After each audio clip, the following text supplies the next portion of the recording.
하나님 말씀 보겠습니다. 사도행전 8장 1절에서 8절까지 말씀 우리 함께 같이 교독합니다. 제가 먼저 1절 말씀 시작합니다. 사울은 그가 죽임 당함을 마땅히 여기더라. 그날에 예루살렘에 있는 교회에 큰 박해가 있어 사도 외에는 다 유대와 사마리아 모든 땅으로 흩어지니라. 경건한 사람들이 스데반을 장사하고 위하여 크게 울더라. 사울이 교회를 잔멸할세 각 집에 들어가 남녀를 끌어다가 옥에 넘기니라. 그 흩어진 사람들이 불러다니며 복음의 말씀을 전할세. 빌립이 사마리아 성에 내려가 그리스도를 백성에게 전파하니 우리가 빌립의 말을 듣고 행하는 표적도 보고 한마음으로 그러하는 말을 따르라. 많은 사람에게 붙었던 더러운 귀신들이 크게 소리를 지르며 나가고 또 많은 중풍병자와 못 걷는 사람이 나으니 그 성에 큰 기쁨이 있더라. 아멘. 아멘.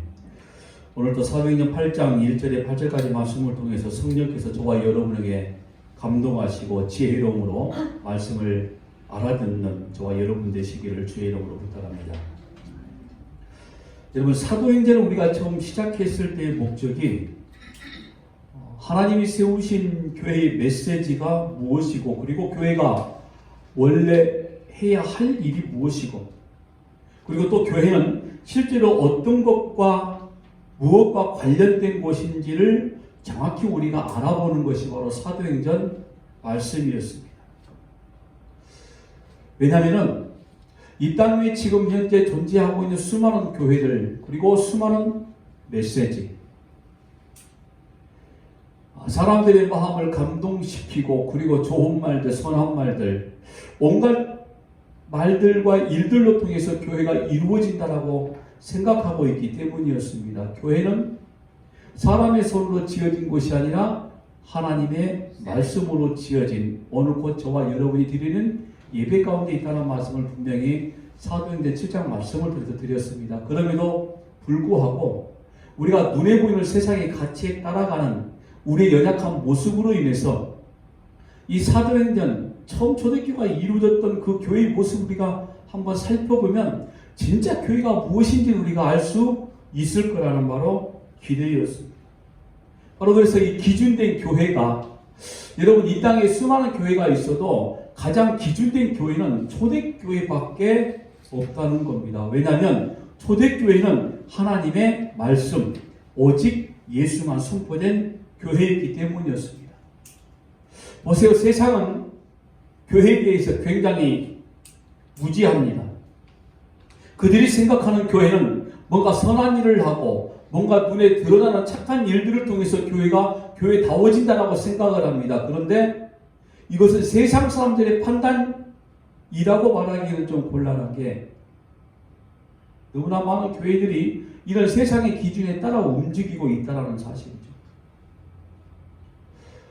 예수 그리스도의 피값으로 세워진 교회가 세상 사람들이 판단하는 그런 기준에 움직여진다는 것, 과연 이게 교회일까요? 생명으로 십자가의 모든 물과 피를 다 쏟아 부으시고 죄인들의 모든 죄를 용서하셨던 그 속죄의 거룩한 피로 세워진 교회가 세상의 말로 판단되어지는 그런 교회가 되어진다는 것은 결코 그건 교회가 아니라는 사실입니다. 그런 교회가 아니라는 사실을 선포했던 게 우리가 7장까지 보아왔던 예수님의 제자와, 그리고 7장에 등장했던 스데반의 설교를 통해서 우리가 확실하게 알 수 있다는 겁니다. 진리를 지켜야 되고 진리를 선포해야 되고 진리 가운데 있어야 될 교회가 그렇게 되지 못했다는 것은 처음부터 시작이 잘못되었다는 거죠. 처음부터 시작 자체가 문제가 있었다는 겁니다. 출발을 제대로 못하면 목적지가 분명히 달라질 수도 있는 거거든요. 여러분, 마태복음, 마가복음, 누가복음, 요한복음의 말씀을 통해서 예수님의 우리가 행적을 살펴보니 예수님께서 곳곳마다 병자를 치료하시고 귀신을 쫓아내시고 또한 우리가 알고 있는 대로 오병이어의 놀라운 기적을 일으키신 모든 사건의 결과에는 반드시 선포되는 진리가 있었습니다. 그것은 하나님의 나라를 선포하시기 위한 도구였을 뿐이었던 거죠. 그런데 그 시대 역시 마찬가지로 수많은 사람들이 그것만 쫓아다녔습니다. 눈에 보이는 것들만 쫓아다녔다는 거죠. 그러면서 사도행전에 이르러서는 이제는 그게 아니란 사실을 지금 보여주고 있는 게 세워진 또한 눈에 보이는 교회이기도 한 거죠. 그 여파로 인해서 어떤 사람들은 지금 자기 자신의 문제만 해결되고 사라지기를 원하고 있는 거죠.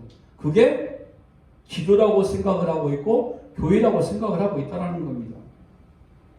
이 사람들은 특정한 필요에 따라서 자기들의 믿음이 움직여지는 사람들입니다. 과연 그걸 믿음이라고 이야기할 수 있는 걸까요? 하나님이 주신 선물이 믿음일진데 과연 하나님이 주신 것들로 움직이는 자들이 자기 눈에 보이는 가치대로 움직여진다는 것은 말이 되지 않는다는 거죠. 신앙은 각자의 절박한 문제를 해결하는 방책에 불과하다. 예수는 나의 친구이자 나의 병을 치료해 주시는 치료자, 내가 실패했을 때 위로해 주는 위로자, 이런 정도까지만 우리가 예수를 알고 있다라고 하면 우리는 한참 예수를 잘못 알고 있다라는 거죠.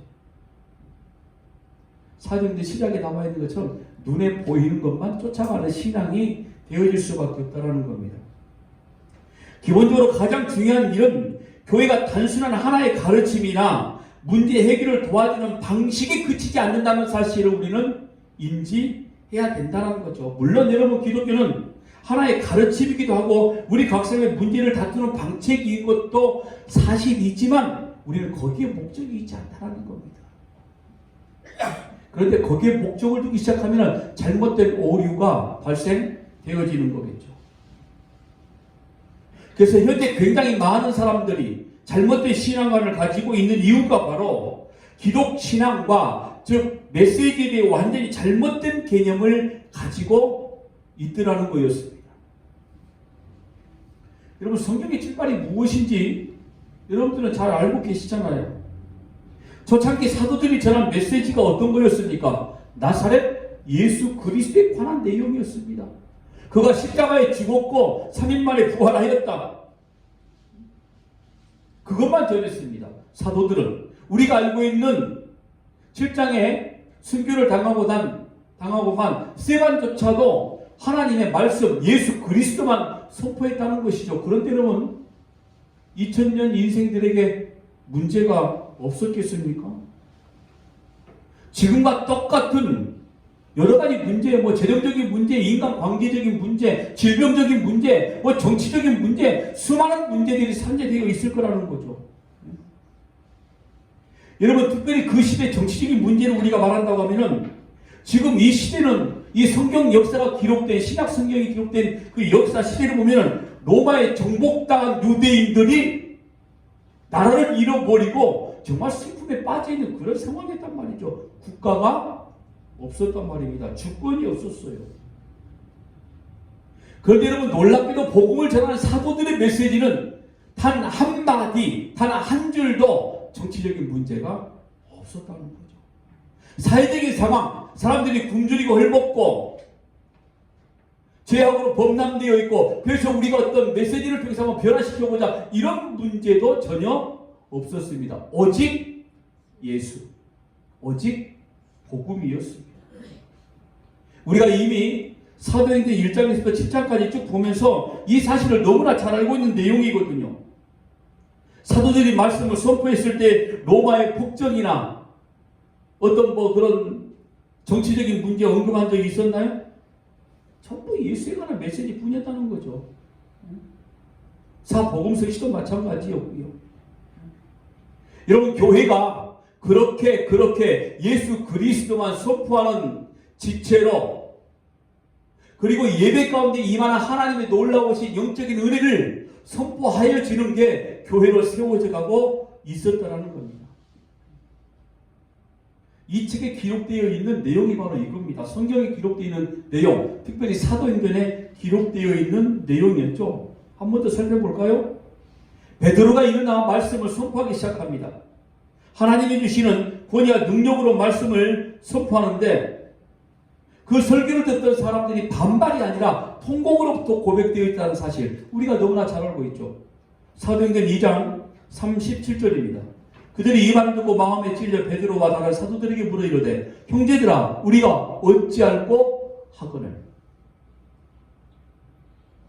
베드로의 설교를 들었던 수많은 사람들이 우리가 무엇을 해야 될까 이게 아니었어요. 설교를 들은 사람들이 마음에 소망이 생기고 어떤 꿈과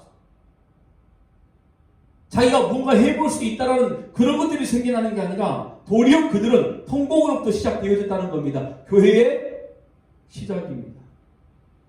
그리고 사도행전 2장 38절 말씀 보니까 베드로가 이르되 너희가 회개하여 각각 예수 그리스도의 이름으로 세례를 받고 죄 사함을 받으라. 그리하면 성령의 선물을 받으리니 우리가 어찌할꼬 하였더니 너희가 세례를 받고 죄 사함을 받으라. 누구의 이름으로요? 예수 그리스도의 이름으로. 그랬더니 그들에게 성령이 선물로 주어지게 되어졌고 이 말씀을 따랐던 수많은 사람들 알고 있는 대로 3,000명이나 되는 사람들이 교회 안으로 모여들기 시작했다는 거죠. 이게 교회의 역사입니다. 그리고 스데반의 설교 어땠습니까? 오직 예수 그리스도. 수많은 유대인들 바리새인들이 자랑하고 있는 그들의 믿음의 주장들을 다 이끌어내면서 그들의 눈에 자랑거리로 삼고 있는 성전까지도 다 등장시키면서 다 눈에 보이는 거 가짜들이야. 오직 예수 그리스도 생명의 피밖에 없다라는 거였죠. 근데 이제 8장으로 넘어와서 보니까 이런 8장에는 새로운 국면이 펼쳐지는 거예요. 자, 우리는 교회가 널리 퍼져나가는 모습, 유대와 사마리아 전역으로 퍼져나가는 모습을 우리가 보게 되어지는데 그 시대 지중해 주변에 있었던 모든 나라들이 이 메시지를 듣기 시작합니다. 즉 복음을 듣기 시작하고 받아들이기 시작하더라 이거였어요. 그 모든 나라와 교회와 백성들과 교회들이 생겨나기 시작한 겁니다. 여러분 교회들이 생겨났다라고 이렇게 말하는 것은 외관적인 모양을 말하는 게 아니라 믿는 자들이 모여서 예배하는 자들이 생겨났더라 바로 이와 같은 것이죠. 여러분 우리는 오늘날 교회가 전 세계 모든 나라에 퍼져 있다는 사실을 잘 알고 있는데 그 시작이 바로 여기에요. 오늘 이 사도행전 7장 이후에 등장하는 8장입니다. 복음의 진리가 선포되기 시작하기 되어지는 거죠. 그런데 그 시작을 이렇게 말합니다. 예루살렘 교회는 큰 박해가 났더라. 여러분 큰 박해, 메가스 디오고스모스라는 거대하다. 그 뒤에 말이 뭔지 아십니까? 감당할 수 없다. 이런 의미를 가지고 있는 단어입니다. 그러니까 1절에서 이렇게 감당할 수 없는 큰 핍박이 났다는 것은 이제까지 사도행전에서 우리가 보았던 사도들이 공회에 잡혀가거나 옥에 갇혀 있었던지 그때 우리가 알고 있는 대로 천사를 통해 풀려났다거나 이런 종류의 일과는 이런 종류의 핍박과는 차원이 다른 정말 무시무시한 박해가 시작이 되어진 겁니다. 그게 바로 스데반의 죽음으로부터 시작되어진 거죠. 여러분 스데반의 죽음이 곧바로 전체 여러분 초대교회를 향한 탄압으로 즉 큰 핍박으로 감당할 수 없는 믿는 자들이 도무지 감당할 수 없어서 온 사방으로 흩어져 도망갈 수밖에 없는 그렇게 큰 핍박으로 이어질 수 있는 이유가 뭔지 아십니까? 사도들의 설교를 들어왔던 사람들 그리고 이어서 스데반의 설교를 듣고 있었던 유대 사회 속에서 많은 사람들이 동의할 만한 어떤 공감대가 자꾸 만들어지기 시작한 거죠. 그들의 마음속에 화가 점점점 쌓여지기 시작하는 거죠. 도무지 저들이 지금 무슨 말을 하고 있는 거냐. 우리가 이단의 괴수라고 찍었던 나사렛 예수가 과연 우리의 메시아였다고? 그럼 지금까지 우리가 믿어왔던 모든 가치들은 어떻게 되는 거냐 이거죠. 이런 생각들이 한 사람 한 사람 두 사람 더 많아지기 시작했다는 거죠. 그게 여러분 그 시대 유대인들이 가지고 있었던 종교인들 종교적 불안감들이었습니다. 여러분 신앙생활을 하다 보면은 이런 어떤 불안감이 올 때가 있거든요. 과연 내가 잘 믿고 있는 걸까? 이렇게 믿고 있는 게 과연 맞는 걸까? 여러분, 이런 고민을 하지 않는 거 굉장히 불안한 겁니다. 여러분들이 신앙생활하면서 과연 내가 잘 믿고 있는 걸까? 이런 고민들을 늘상 하고 있는 거야 됩니다. 여러분, 오죽했으면 사도 바울조차도 그런 말을 했을까요? 누가 나를 사망의 몸에서 건져낼 수 있을까? 매일매일 순간순간들이 우리 일생의 갈등들이 생겨나기 시작하는 거예요. 여러분, 수많은 믿음의 선배들이 복음을 선포하고 죽음을 맞이하게 되어졌는데 그들이 이렇게 이야기했다는 거 아십니까? 나는 이렇게 말씀을 선포해서 수많은 사람들이 죽게 돌아왔는데 정작 난 지옥 가면 어떡하지? 마틴 루터가 했대요, 그 말을. 과연 그 사람들이 믿음이 없어서 그런 걸까요? 여러분, 신앙은 늘 절박감에 있는 겁니다. 벼랑 끝에 서 있는 겁니다. 그런 용기를 가지고 신앙생활하는 게 오늘 저와 여러분의 믿음이 돼야 된다는 거죠. 만약에 그런 마음이 없다라고 그러면 불안하기 시작한 겁니다. 그런데 이 시대 유대인들은 이들이 왜 종교적 불안감을 가지기 시작했냐면 지금까지 사도들이 선포했던 말씀을 들어보고 스테반이 했던 설교를 들어보니 가만히 생각해보니까 자기들이 가짜거든요. 이거 완전 쓰레기 취급을 지금 받고 있는 거거든요. 그런데 또 놀랍게도 이 메시지를 들은 수많은 사람들이 예수를 그리스도로 영접하기 시작하더라는 거죠. 아니, 자기들이 지금까지 고수하고 있었던 이 신앙을 지켜내려 하면 복음을 선포하는 자들을 죽여야만 가능하다는 생각을 하게 되어진 거죠. 그리고 핍박이 시작되어진 겁니다.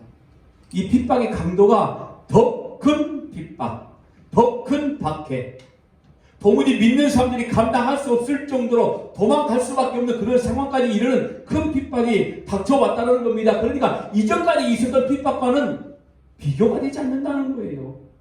거기에 막강한 유대교적인 권력을 가지고 등장한 누가 등장하죠? 사울이라는 인물이 등장하기 시작을 합니다. 여러분, 이 로마가 기독교를 박해하는 것은 정치적 박해가 아닙니다. 철저하게 종교적 박해인 것이죠. 종교적 핍박인 겁니다. 자기들이 가짜 입을 드러나기 시작하니까, 자기들의 신앙이 엉뚱한 신앙으로 가고 있다는 걸 알기 시작하니까 그들은 도리어 더 핍박을 통해서 자기들의 부끄러운 모습을 감추어야 된다는 거죠. 여기에도 오늘 현재적인 우리의 모습이 담겨져 있다는 거 아시죠? 복음을 복음으로 선포하기 시작하면은 도리어 판단하기 시작합니다. 비판하기 시작하는 거죠. 말꼬리 하나 붙잡고 심각하게 잘못된 설교를 하고 있다라고 이야기하기도 합니다. 여러분, 사람 입에서 나오는 말들은 실수가 분명히 있을 거예요. 저도 제가 언젠가 제 설교한 내용을 들어보니 아주 말도 안 되는 소리를 할 때가 있었습니다. 그런 말 한마디, 소위 하나님의 아들들이라고 말하는 자들, 하나님을 잘 믿고 있다라고 스스로 생각하고 있는 자들이 교회를 핍박하고 박해하는 겁니다. 차라리 예수를 믿지 않는 자들이 만약에 그런 핍박을 하고 있다면 그나마 이해나 할 수 있죠. 왜? 어차피 지옥 갈 인생들인 것이고 그들은 하나님의 나라 천국이 어떤 것인 걸 전혀 모르고 있기 때문에 당연한 거겠죠. 그런데 말씀을 통해서 하나님의 나라, 아니 지금까지 내가 신앙생활을 잘못해왔다 하더라도 한 번도 성경을 안 본 적이 없잖아요. 그런데 그 성경을 보았던 사람들이 자기들의 신앙에 금이 가고 손상이 간다고 그래서 도리어 핍박을 하고 박해하고 있다. 여러분, 사실 이 7장까지 내용을 보면은 예수를 전하는 일이 직접적으로 목숨에 위협을 받는 그런 행동들은 아니었거든요. 결정적인 증거가 뭔지 아시죠? 예루살렘에서 말씀을 선포했는데 한 사람도 밖에 나가지 않았어요. 그런데 스테반의 죽음을 통해서 이제는 예루살렘 밖으로 도망을 가기 시작한 겁니다. 잘 생각해 보세요, 여러분. 믿는 자들이 예루살렘 성을 떠나서 그 주변에 있는 나라로 흩어지기 시작했다는 것은 자기들의 모든 생계 수단, 자기들이 가지고 있는 모든 사회적인 지위, 이건 다 지금 포기했다는 거예요. 다 내려놓았다는 겁니다. 자기 것으로 여기지 않았다는 것이죠.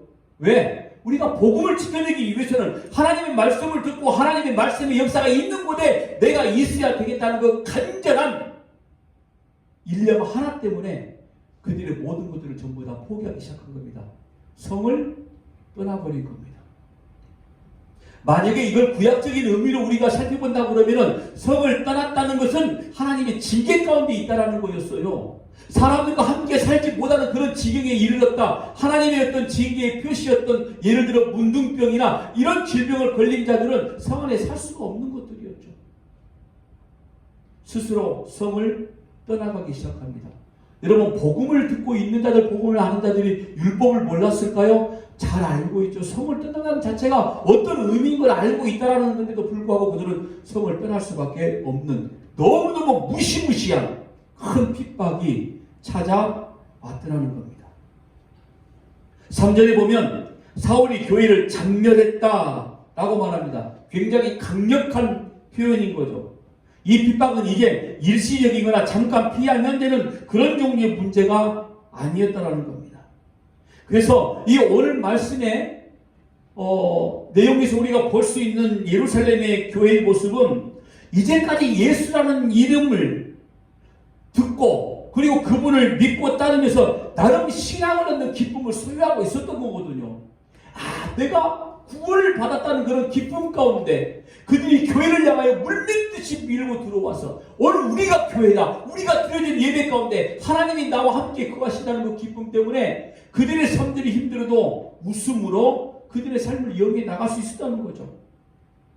더더욱이 오순절 성령 강림을 통해서 큰 능력과 확신이 주어지기 시작한 겁니다. 내가 그리스도이구나. 야, 내가 진짜 하나님의 자녀이구나. 그러다 보니까 또 이것을 담대하게 모든 백성들에게 나가서 말씀을 선포하기도 합니다. 그리고 주변에 있는 수많은 사람들을 전도해서 잃어버린 하나님의 백성들이 다시 교회 안에 들어오는 그런 신앙들을 해왔었다 하면 지금까지는 그래왔거든요. 예루살렘 성 안에서. 근데 이제는 모든 것이 이 순간에 전부 다 파괴돼버린 전쟁과도 같은 생존이 담보로 내걸리는 그런 종류의 신앙생활이 눈앞에 펼쳐지게 된 거예요.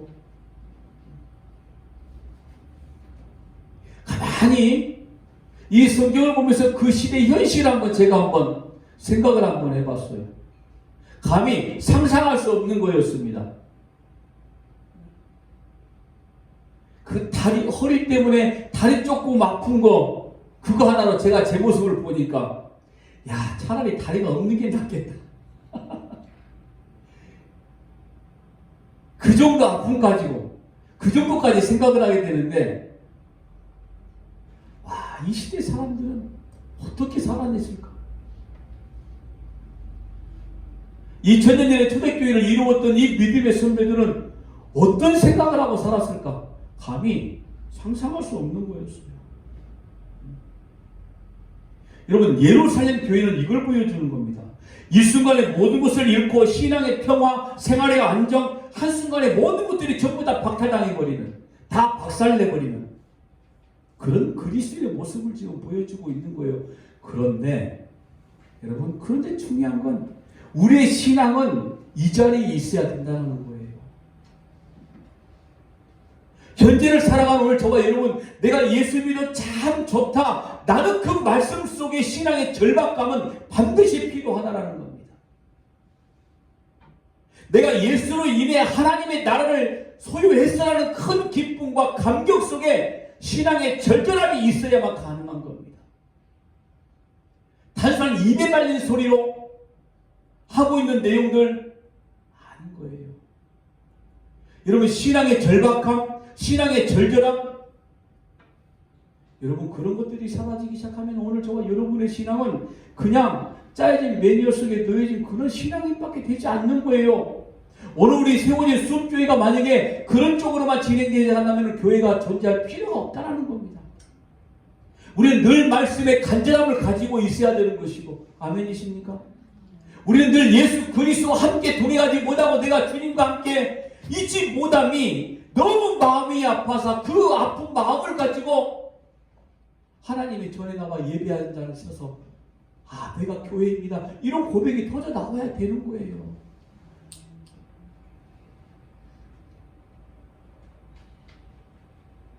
죽음의 이기에 내몰렸고 따라서 집도 절도 없는 곳으로 삶의 터전을 버리고 뿔뿔이 다 흩어져 버렸습니다.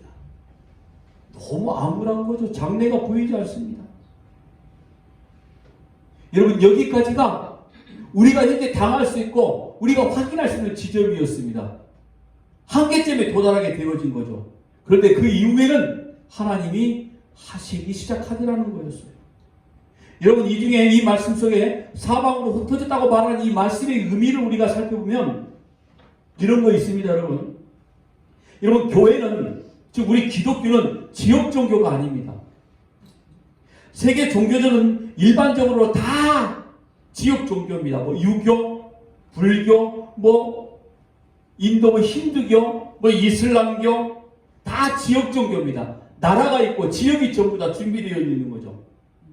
그런데 여러분, 기독교는 처음부터 보편적인 신앙으로 선포됐습니다.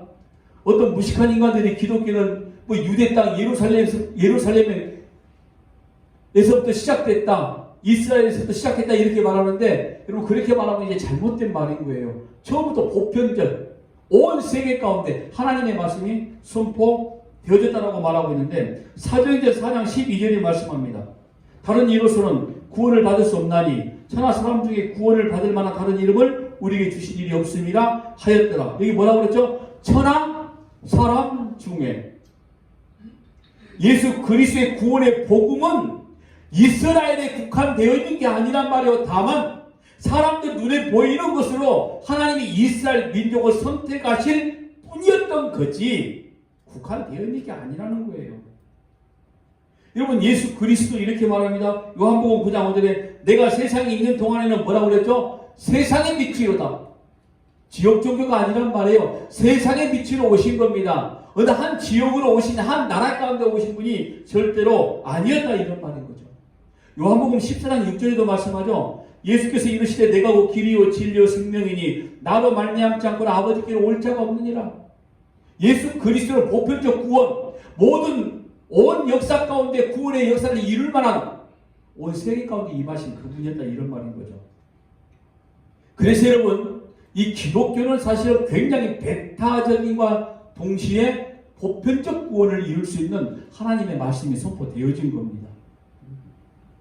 예수님은 세상 모든 사람을 위해 오신과 동시에 하나님의 자녀를 위해 오셨다는 거 아시잖아요. 오늘 저와 여러분의 구원이 언제 정해진 거죠? 창세 전부터. 그러니까 우리의 구원은 이미 창세 전부터 이루어졌기 때문에 눈에 보이는 가시인 예수 그리스도가 이 땅에 오셔서 구원의 역사를 이루었던 그 땅을 가지고 그로부터 시작된 기독교다라고 말하면 잘못된 거다. 여러분들은 사방으로 흩어졌다 이 말씀 속에 이와 같은 내용이 있다라고 저는 개인적으로 생각을 하고 있는 거예요. 근데 이제 8장의 시작이, 자, 우리가 알고 있는 핍박으로부터 시작이 됐다라는 거죠. 자, 이 핍박, 사실 여러분, 근데 초대교회 그리스도인들이 당한 일은 예수님이 당하신 일에 반복에 지나지 않습니다. 여러분, 사복음서를 보시면 하나님의 아들이 어디에 사신 거죠? 사람들 금 세상 가운데 사셨습니다. 존귀와 영광을 받으시는 그분이 세상 가운데 사셨다는 그 자체가 말로 표현할 수 없는 고난? 상상할 수 없는 일인 거죠. 하늘의 영광을 버리고 이 땅에 오셨잖아요. 자신을 낮췄다라고 말씀하고 있잖아요. 그리고 비우셨고 종의 형체를 가지셨다. 왜 그러신 겁니까? 예수님이 이 땅에 그렇게 오신 이유는 딱 한 가지죠. 두루다니며 선언해 가셨다. 즉 구원을 이루셨다. 이런 말씀 아닙니까? 누가복음 19장 10절에 말씀하죠. 인자가 온 것은 잃어버린 자를 찾아 구원하려 함이니라. 내가 너희를 구원하려고 이 땅에 왔다. 내가 너희를 십자가의 구속을 이루려고 이 땅에 왔다. 그러면서 하나님과의 관계가 어떤 것인가를 정확히 알려주기 시작하신 것이죠. 그런데 사람들이 이 하나님의 아들을 어떻게 하신 거죠? 돌을 던져버리고 결국 십자가에 죽여버렸잖아요. 그런데 사도행전이 이러니까 그의 제자들 역시 똑같은 취급을 당하기 시작한 겁니다. 베드로 요한은 성전 미문 앞에서 40년이 넘도록 한 번도 걸어보지 못한 안진병이를 고치고 난 이후에 옥에 갇히고 말았습니다. 그리고 그들이 말씀을 선포할 때마다 작은 핍박들이 오기 시작합니다. 그리고 다음에 나오는 이야기가 스테반의 이야기였고요. 그들이 로마인들, 유대인들에게 뭐 해로운 일을 해본 적이 단 한 번도 없습니다. 한 가지 사실만 전했습니다. 예수가 그리스도, 하나님이십니다. 우리는 이런 사실을 통해서 예수가 그리스도였음을 선포하는 과정 가운데는 반드시 작은 핍박이든 예루살렘 성에 있었던 수많은 믿음의 사람들이 감당할 수 없을 정도로 큰 핍박이든 그런 핍박들이 오기 시작하더라는 거죠. 그런데 여러분, 이런 엄청난 핍박은 사실은 왜 우리가 이걸 당해야 되느냐라고 이렇게 말할 수 있는데 이유가 있는 게 바로 어떤 영적 싸움의 한 가지 내용을 지금 표출해주고 있는 거라는 거였어요. 우리가 핍박을 당한다. 그 시대에 핍박을 당했던 수많은 예루살렘의 성도들, 우리가 현재를 살아가는 동안에 예수 믿는 이유 때문에 여러 가지 어려운 일과 힘든 일을 경험하고 있다. 결국에 이겁니다. 영적 싸움의 한 가지 표출이라는 거죠. 표현이라는 겁니다. 이게 성경에 굉장히 중요한 메시지가 되어져 가는데 바로 이거거든요, 여러분. 아담 이후로 모든 자들이 전부 다 범죄한 가운데 있게 되어졌을 때에 창세기 3장으로 거슬러 올라가면은 이 싸움의 시작을 이미 말해주고 있는 거죠. 뱀의 후손과, 즉 죄악된 결과로 뱀의 후손과 여자의 후손 사이의 전쟁이 계속될 것이라는 거였습니다. 여자의 후손인 오늘 저와 여러분, 그리고 뱀의 후손 사탄, 마귀들과의 싸움들은 계속 일어나게 되어지는 거죠. 사도 바울이 에베소서 6장에 말한 게 이겁니다. 에베소 6장 12절에 우리의 씨름은 혈과 육을 상대하는 것이 아니요 통치자들과 권세들과 이 어둠의 세상 주관자들과 하늘에 있는 악의 영들을 상대합니다. 악의 영들에 대함이라. 유일한 설명입니다. 그러니까 오늘 등장한 사울 같은 사람도 자기 충동이나 본성에 따라 그리스도를 핍박한 게 아니라 바로 이런 거죠. 뭡니까? 또 다른 세력에 잡혀 있다라는 겁니다. 그러니까 핍박 자체가 지금 악한 영, 에베소 6장 12절에 나와 있는 세상 주관자들, 이런 것들로 통해서 하나님의 백성들에게 뭐가 온다고요? 핍박이 온다는 겁니다. 그러니까 오늘 저와 여러분이 당하고 있는 수많은 힘듦과 어려움 가운데 예수 믿는 이유 때문에 당하는 모든 이유들은 악한 영들과의 싸움을 지금 보여주고 있는 것들이라는 겁니다. 여러분, 사도행전에 기록된 이 핍박과 오늘날 세상의 상태에 대한 유일한 설명은 사람들의 영혼을 사이에 두고 하나님과 마귀가 아주 격렬한 전쟁을 하고 있는 거죠. 우리가 그냥 편한 말로 영적 전쟁이라고 이야기 한번 해봅시다. 그런데 그 영적 전쟁의 결과가 어떻게 되어진 거죠? 지금 이 흩어지는 단어 속에 나와 있는 거죠. 오늘 1절 말씀, 사울은 그가 죽임당함을 마땅히 여기더라. 그날에 예루살렘에 있는 교회에 큰 박해가 있어 사도 외에는 다 유대와 사마리아 모든 땅으로 흩어지니라. 믿는 자들과 믿지 않는, 즉 불신의 영, 악한 마귀의 영들과의 싸움이 시작이 되어지는데 세상의 눈에 보여지는 것은 믿는 자들이 패하여 도망가더라, 흩어졌더라 이거였습니다.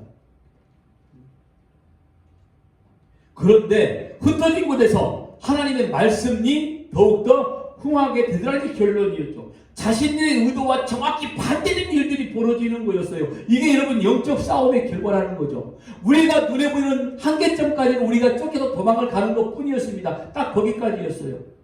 그런데 이 복음을 무너뜨리려는 악한 영들의 싸움에서 눈에 보이는 복음이 깨어져 버린 것처럼 보여졌는데 뭐라고 그랬죠? 사도에도 나오죠. 그 흩어진 사람들이 두루다니며 복음의 말씀을 전할세. 흩어진 디아스포, 이런 단어 쓰기 이게 뭔지 아십니까? 씨앗을 막 던져버리다 이거였어요. 예루살렘 성 안에 국한되어지지 않지만 국한됐다 표현 한번 해보자고요. 그 안에 있었던 믿음의 사람들이 흩어지는데 어떻게 흩어졌냐면은 마치 씨앗을 뿌리는 것처럼 흩어져 버린 거였습니다. 사방팔방. 여러분 이걸 생각해 보세요. 하나님의 말씀이 흩어지는 곳에 네 가지 밭이 나왔었죠. 옥토밭, 가시밭, 돌짝밭, 길가밭 다 흩어져 버리고 있는데 거기에 뿌려진 씨앗들이 전부 다 뿌리를 내리고 열매를 맺기 시작하는 거죠. 길가밭에서도 이제 나오기 시작하는 거 아닙니까 지금? 옥토에서만 나오는 게 아닙니다. 가시덤불밭에도 하나님의 말씀이 뿌리를 내리기 시작하는 거죠. 수많은 사람들이 돌아오기 시작합니다. 악한 영적 전쟁의 결과는 바로 이와 같은 것들이라는 거죠. 하나님의 말씀을 선포함이 이렇게까지 나타나기 시작하는 겁니다. 여러분 이것이 놀랍다는 것은요. 예수님이 승천하시기 직전에 제자들에게 위로부터 능력을 입히울 때까지 예루살렘에서 기다리라고 그랬습니다. 누가복음 24장 49절이었습니다. 볼지어다 내가 내 아버지께서 약속하신 것을 너에게 보내리니 너희 위로부터 능력으로 입혀질 때까지 이 성에 머물라 하시니라. 그리고 사도행전 1장 8절에는 증인되라고 말씀했잖아요. 그런데 그 예언이 어떻게 이루어진 거죠 지금? 이 위로부터 능력이 입혀질 이 예언이 어떻게 이루어진 겁니까? 핍박으로 이루어지는 거였어요. 이걸 누가 상상할 수 있느냐고요. 여러분 위로부터 능력이 입혀질 때까지 문득 이런 생각 들지 않으세요? 뭐 지금으로 편하게 말하면 기도 한 번 하면 병든 자가 쫓김을 당하고 치료받게 되어지고 뭐 말씀 한마디에 수많은 사람들이 예배당 문을 열고 막 우수수 들어오는 뭐 그런 능력. 설교 한마디에 수많은 사람들이 마치 베드로가 설교했던 것처럼 3,000명이 울고 통곡하면서 내가 어찌할꼬 뭐 이런 능력 상상하지 않으세요? 그런데 하나님의 방법은 핍박이었답니다. 그게 위로부터 내려오는 능력이었대요. 그래서 제가 사도 바울이 왜 그렇게 핍박자였을까? 왜 핍박자가 되었을까? 제가 아는 건 이겁니다. 오직 하나님이 우리 모든 사람에 대해서 때를 정해 놓으셨다는 사실과 바울도 하나님이 정하신 때까지 지 마음대로 지 인생 살다가 그때가 바로 승복한 때였어요. 여러분 결론적으로 사마리아의 복음이 전했을 때 8절 말씀 보니까 그 성에 큰 기쁨이 있더라 그랬습니다. 여러분 사마리아의 복음이 전했다는 것은 무슨 말씀인지 아십니까? 마치 씨앗을 뿌렸던 것처럼 복음이 사방으로 완전히 흩어졌다. 사마리아를 땅끝이라고 생각했던 인물들이 그 시대에 살고 있었거든요. 사마리아인들은 사람도 아니라고 생각을 했었거든요. 그들과 함께 같이 어떤 삶들을 공유한다는 것 자체가 자기들이 더러워진다고 생각했던 수많은 유대인들이었는데 그분의 말씀이 뿌려지기 시작했다 이런 말인 거예요. 그러니까 자기들의 눈에 보일 것과 다른 일들이 벌어지기 시작한 거죠. 핍박을 했다? 저들을 죽여버리고 싶은 생각이었는데 결과는 흩어짐으로 인해서 하나님의 교회가 세워졌다는 겁니다. 오늘 저와 여러분의 수많은 일들이 우리 인생 가운데 닥쳐오고 몰려오고 때로는 감당할 수 없을 만큼 그럼에도 불구하고 하나님은 여전히 우리가 보이시지 않는 곳에서 열심히 일하십니다. 우리를 도구 삼았어요. 하나님의 나라가 이르게 확장되어진다는 겁니다. 이런 핍박의 결과가 과연 무엇입니까? 흩어짐의 결과가 뭡니까? 하나님 나라입니다. 복음 전파였습니다. 오늘도 저와 여러분이 서 있는 곳에 하나님의 말씀의 역사가 하나님이 거룩한 진리가 선포되어져 하나님의 나라로 모든 자리가 보여지는 놀라운 일의 역사가 나타나기를 주의 이름으로 부탁합니다. 기도하겠습니다.